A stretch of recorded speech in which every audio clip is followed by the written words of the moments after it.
L'attaque perpétrée contre le commissariat de la ville d'Écailles en début de semaine est l'œuvre d'un secteur politique. Le porte-parole de la présidence, Serge Simon, a affirmé que le secteur indexé a peur de la transparence et ne veut pas de dialogue. Il a également annoncé ce vendredi que la PNH a été ordonnée de traquer les responsables de ce forfait, mais le Palais national saurait-il qui se cache derrière l'attaque du commissariat? C'est la question qui se pose dans l'opinion publique, particulièrement après les déclarations du président Jocelyn Privert le 18 mai dernier. Et pour être capable de masquer ça qui passait le 16 mai, ils ont préféré faire diversion et ils ont même revendiqué ça qui passait au nom d'une prétendue justice sociale. Quand l'exécutif parle en yo pour désigner le responsable de l'attaque du commissariat d'Écailles, il peine à cacher les résultats d'une enquête qui piétine. D'abord, Jocelyn Privert à l'Arcaillet et ce vendredi, son porte-parole, le Palais national semble savoir avant la justice qui est derrière ce forfait qui a coûté la vie à au moins un policier. Les propos de Serge Simon sont à peine voilés. Zak Sayo, qui c'est des actes criminels, qui guidés par Sanuelo appétit de pouvoir, dans série de monde qui ont mal de paraître, et seule façon pour être capable de montrer, c'est la violence, c'est la peur de la transparence. Lors de sa conférence hebdomadaire, le porte-parole de la présidence a annoncé l'ouverture d'une enquête.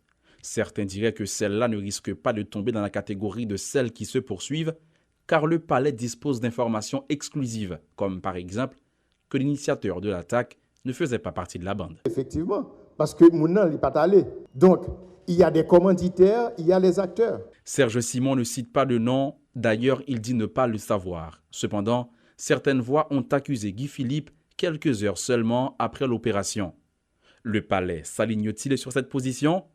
Sinon, ce petit rappel du porte-parole ce vendredi sur des événements similaires qui se sont produits dans le Nord en 2003, lorsque Guy Philippe commandait les rebelles contre le régime Lavalas, apparaîtrait comme un intrus dans son exposé. Si nous songeons en 2003, en décembre 2003, ce qui s'est passé au Cap-Haïtien, un directeur départemental du Nord de la police a été assassiné dans le Nord. Et nous connaissons qui s'est passé après dans le pays et qui a débouché sur le 29 février 2004.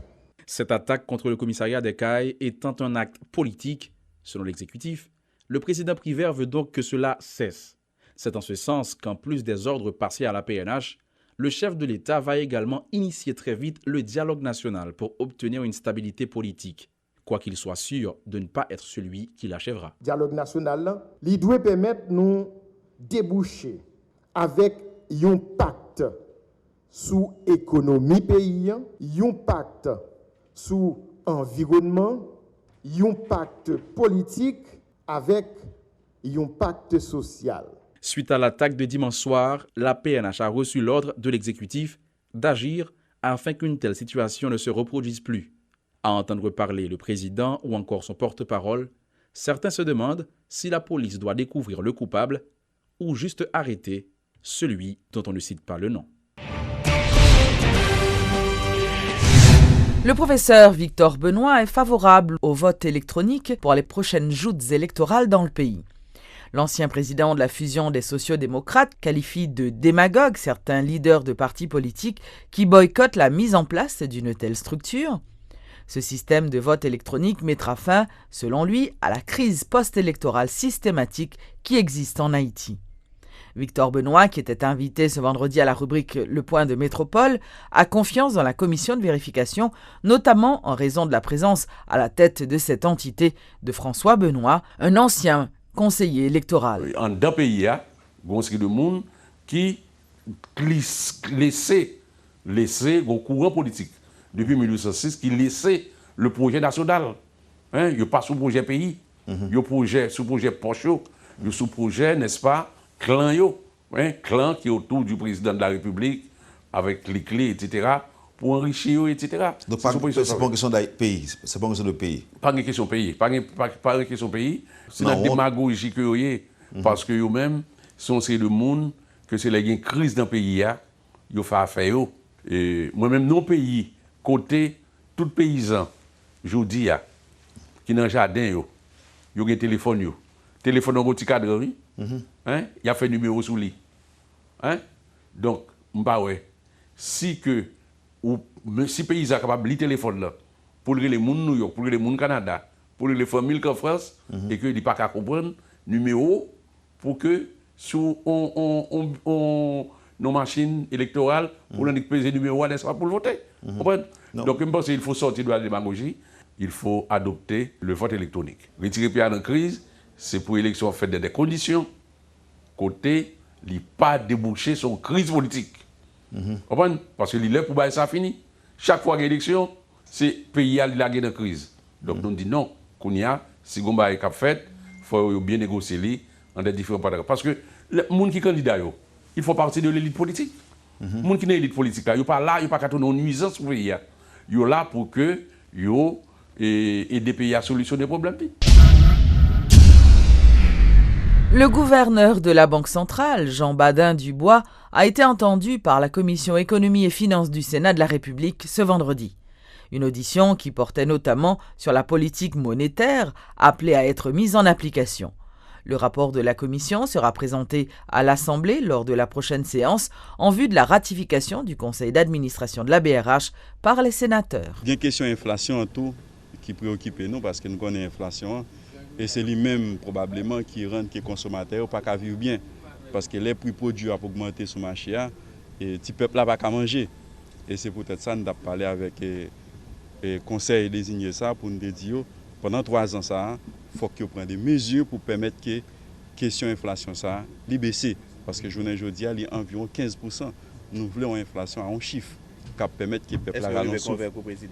Et quelque part, ils ont fait des démonstrations pour nous et qui montrent qu'il y a l'espoir, qui montrent qu'il y a une politique qui peut le mener, qui peut permettre que l'économie, particulièrement sur le plan monétaire, capable de des actions posées pour au moins mettre nous dans une situation côté nos cas sentir nos garanties.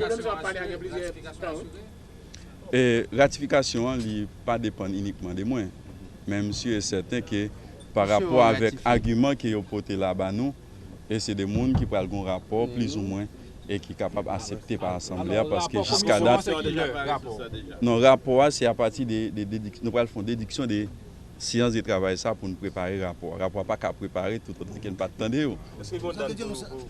Et dans la prochaine séance, nous allons présenter le rapport depuis toute la commission. En fait, il y a des défis conjoncturels, il y a des défis structurels. Mais il y a une chose qui arrive pendant longtemps, en fait, nous avons plus abordé les défis conjoncturels sans aborder de manière solide les défis structurels.